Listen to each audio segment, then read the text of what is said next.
Hey y'all, welcome back to my channel. So today I wanted to do a little girl chat on solo parenting, my experience as a single parent, and how it has shaped me and molded me, and things that I've learned along the way. I have been on my single parent journey for over a year now. It started last year, and I can say January, and then progressively over time, it has become more and more me being a single parent and doing and being on this solo parenting journey.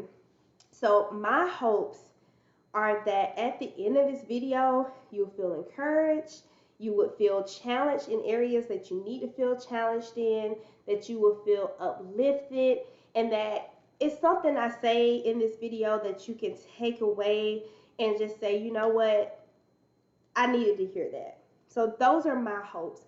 The purpose of this video is to not to tear anybody down or to cause any strife or to do any of that. I just want to be able to share my journey and what has been helpful for me, y'all, and what were some game changers for me that changed my perspective about this journey. Okay, so the first thing is I had to change my mindset from looking at being a single parent as a dang, we're supposed to be 50-50 on this, to I have to be a 100% parent. And I first heard this from Tony Gaskins, and basically he was saying, and I'm paraphrasing, he was saying, you go into this parenting situation, you're thinking we go 50-50 on the child, we're sharing the responsibility of the child or the children, but you have to shift that if you're a single parent to I have to be a 100% parent. And this is not to say that you have to be perfect, that you have to be a perfect parent. And my interpretation of what he said was that I can't operate in motherhood as like I can only be 50 and I'm always going to be operating from a place of there's a lack. They're not there. They're not doing this. They're not showing up. There are some times where I have to vent about things, but the mindset about it that I've settled on is that I have to be 100%. Whether the other party does or does not, I have resolved within myself that I will set out and intend and strive and be intentional about being a 100% parent. And like I said, that doesn't mean you have to be perfect, but I'm not waiting. I'm not waiting on the other person to come through and like fulfill their responsibilities. One of the reasons why this resonated with me so much, y'all, is because I honestly feel like children are a gift from God. And I feel like when God assigned these kids to me, now I did what it took to get the kids here. But I feel like when He gave them to me, that was Him saying, I am entrusting you with their lives. They belong to me, but I'm going to give you these kids as gifts, as blessings. And if there is a responsibility that I feel in my soul when it comes to parenting, and it's just like I have to tend to and nurture and raise these kids to the best of my ability, no matter the circumstance. That is the unction. That is the perspective that I operate from. I get one chance at this, y'all. We get one chance to raise these kids. And I just feel like when I heard that, like I was like, that's me. Like I was in a constant mindset of like, they're not doing this, they're not doing this, they're not showing up, they're not doing that, da da da da da. I had to change from, okay, how can I show up today? What do I need to do Who do I need to become to be A plus, A1, 100% parent? That's where I'm going to focus my energy to. And that's another mindset shift in like within that one. You have to preserve and be intentional about where your energy is going. It takes a whole lot of energy to be bitter. It takes a whole lot of energy to vent sometimes. It takes a whole lot of energy to focus on this other person and what they're doing and what they're not doing. I encourage you to shift your energy, shift your focus, and focus on how can I show up? How where does my energy need to be when it comes to my kids? How do I show up as a plus one? What can I work on? What can I do better? Where do I need help at? And once you focus on your kids and you focus on taking care of you so you can be there for your kids, you got enough energy left to focus on nothing else, y'all. So you gotta shift it. And I know it's easier said than done because there are times where frustration comes up, anger comes up, hurt comes up, but you have to settle on your thought process. You have to settle and say, I've resolved this within myself. It does not matter who is there, who is not there, what they do, what they don't do. My focus is on raising these kids to the best of my ability. Because you know that I feel like that is what I'm going to be held responsible for from my creator. That was a shift for me, right? And so that those were kind of, it was supposed to be one thing, it turned into two things there, but I had to make that mindset shift, right? And let me look at my notes because I done got off track already. So another, like a third mindset shift that you have to make is there are a lot of doubts that come up. Like if you are a part of my support system, there will be times, y'all, I will be talking and I can hear myself and I will be so down on myself. Like just criticizing myself and just all the things. Like if you were part of my support system, you would know. But what I found, what I had to do to help me get out of that negative thinking cycle is I had to actively refute doubt. I had to actively refute any thought that didn't align with me showing up as the best parent I can show up as. So I also believe from this stems you are what you think you are. As a man thinketh, so is he. So on the days where I felt like I'm never gonna do this, I'm never gonna be able to do this, this is too much, I'm not gonna be a good parent, y'all know how them thoughts be rolling and they snowball, right? I had to actively say, I am a good mother. I am going to show up in the best way possible for my kids. I at the end of the day, sometimes I tell myself I did the best as I can do as a mother today. And I'm proud of myself, right? So you have to actively refute the doubts that come into your mind. Don't let them settle. You know, and an example of letting them settle is if, sorry, I'm a little stuffy, but if I hear something throughout the day, whether it be on YouTube or what somebody else says, or it can be something as simple as someone saying, let me see. It can be as simple as someone saying, single motherhood is tough, like, and I'm not saying that sometimes I need to hear that and kind of relate to that, but if it's a down day for me and I hear single motherhood is tough, like, I wouldn't wish that on nobody, right? And I let that sink and I let that settle on an already bad day, it's going to impact my mood. So what I have to do is I can do all things through Christ who strengthens me. It is difficult, but I can do difficult things. Actively refuting that thought. I can do difficult things. I can be a great mother. I am a great mother. It gets difficult, but I have a strong support system.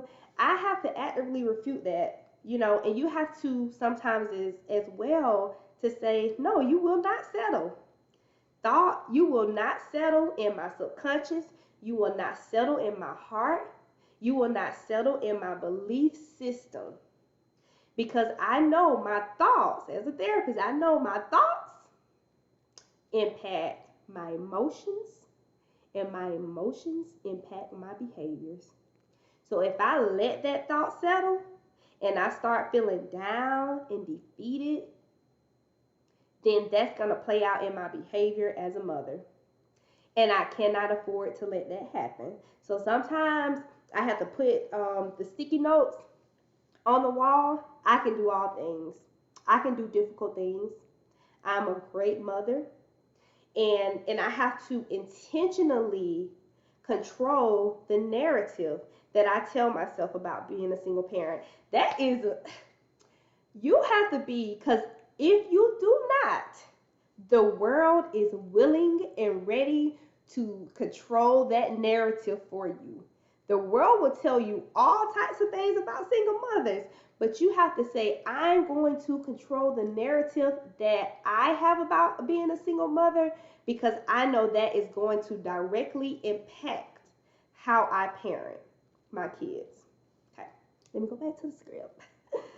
um, so another thing that kind of moving away from the mindset era here, going into some practical steps that you can take.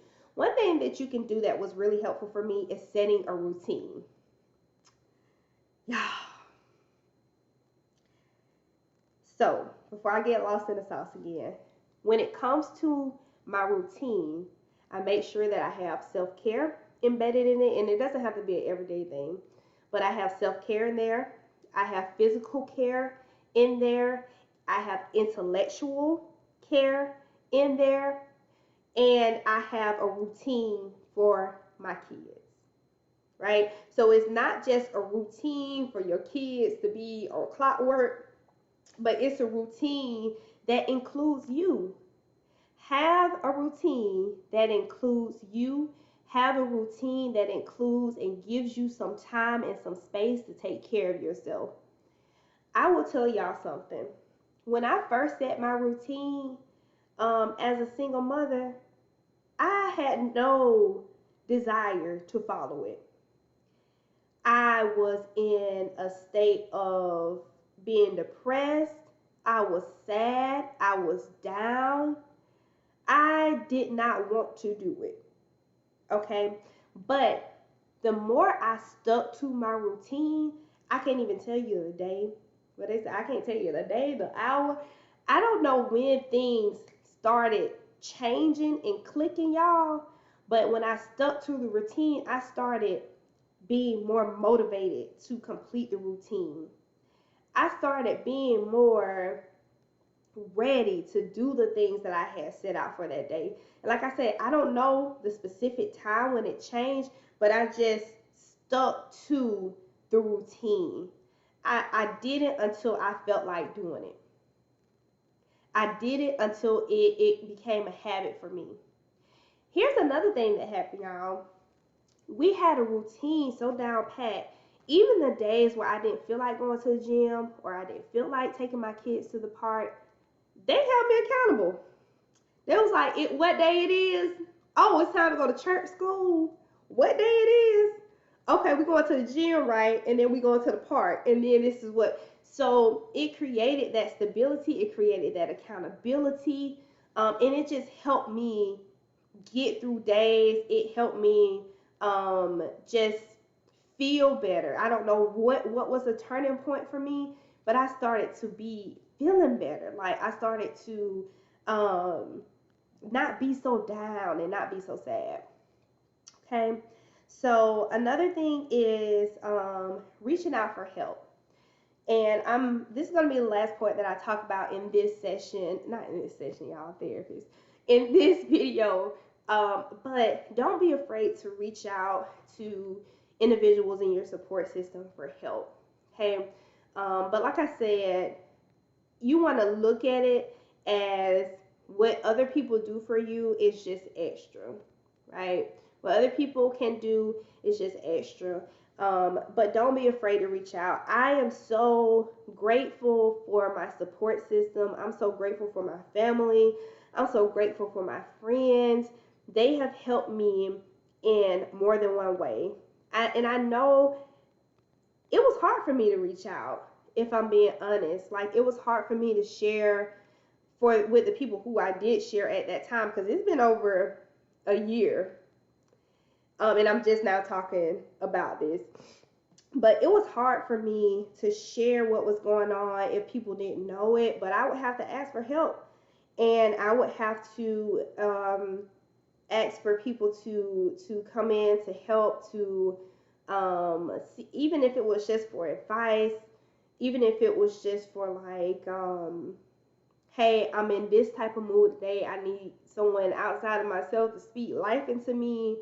I need to talk about this, advice for what to do, like just different things. But I know sometimes it can be difficult to reach out for help. But if you do have individuals within your support system that are willing to help you, don't feel like you have to do it alone. And if you are in a situation where you're like, I absolutely have no one to help me to do this, here's what I would say to you. You have to make sure and be intentional that you stay guard at your mind, because like what Joyce Meyer said, the mind is a battlefield. So if you are doing this by yourself, be very intentional to make sure about what you're thinking about. Make sure that what you're thinking about is going to be conducive to you being a great parent. Make sure that it's going to be conducive to you showing up as your best self as a parent. So, like I said, sticky notes, recording yourself on your phone and playing it back to yourself, um, getting a therapist, getting a counselor, getting a life coach, whatever you need to do to have that intentionality when it comes to your mind, you have to do that. The second thing is that you can do if you don't have anybody is look within your community. Look and see if they have any mom support groups. It doesn't have to be a single mom support group, just any mom groups. Go to your local church, see if they have any life groups running. That has been extremely helpful for me. The people I went to two groups in my church, and the first one, y'all, when I first went, I was just so kind of guarded. I was guarded, and but I just, y'all know when I said earlier, it's just something just changed. I don't know when it happened, but those those groups were such a resource, and it was just a place to hear God's word and just to like grow and to learn how to lean on other people, learn that other people were going through similar things. Um, so see what's in your community, church, organizations. See what's in your community. You may run into some other moms at like some at the park. So get out, and that's what was helpful for me with my routine. If I had not had a routine, y'all, I just don't know. Church was part of the routine, and church was also part of one of those things where I did not feel like going. I did not feel like going, but I made myself go, and that was, I would say, one of the best decisions that I could have ever made, was to put that in my routine as a we got to go do this. So that was helpful too. So if you're like, I don't have any family, I don't have any friends, make sure you guard your mind. Don't listen to stuff that's gonna get you down. Be intentional. Look within your community to see what they have as far as churches and as far as like just mom groups. Another thing that you can do is to not be afraid to seek guidance. I may have already said this. Not be afraid to seek guidance from outside sources.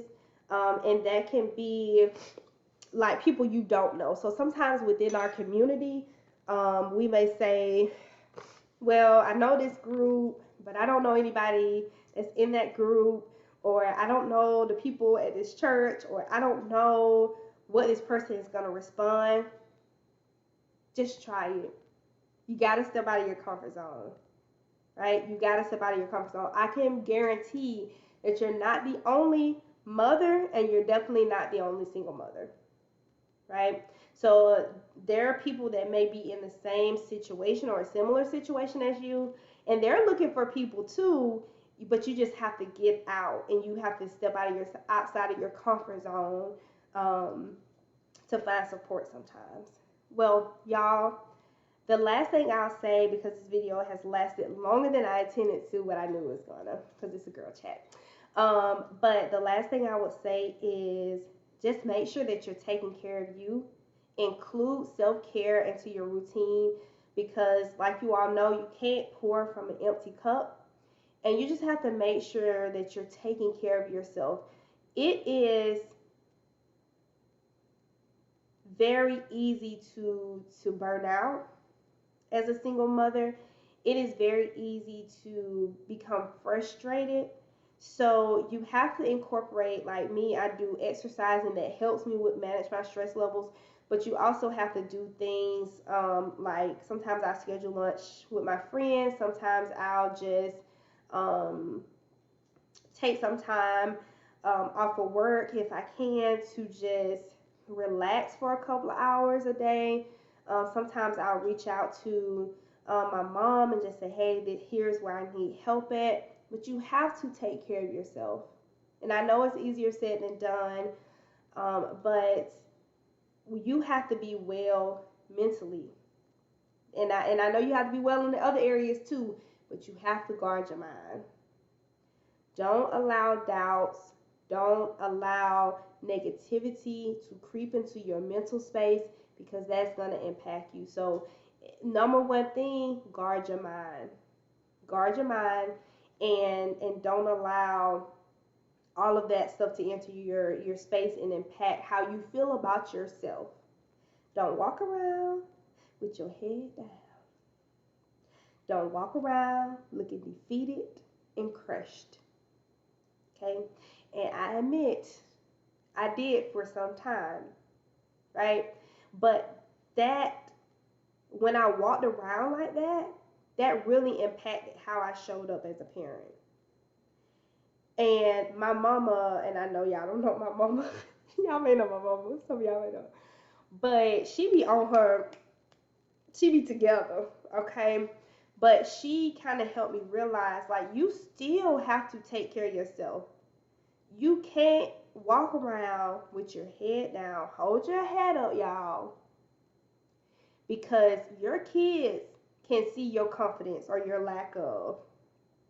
And you have to be confident. You have to raise your kids in confidence, because they see that and they pick up on that. Okay? And for a kid, they may not know, or they may think that you are that they are at fault if you walk around down and Hey y'all, so I was just reflecting over the topic, and I wanted to add this piece to the video.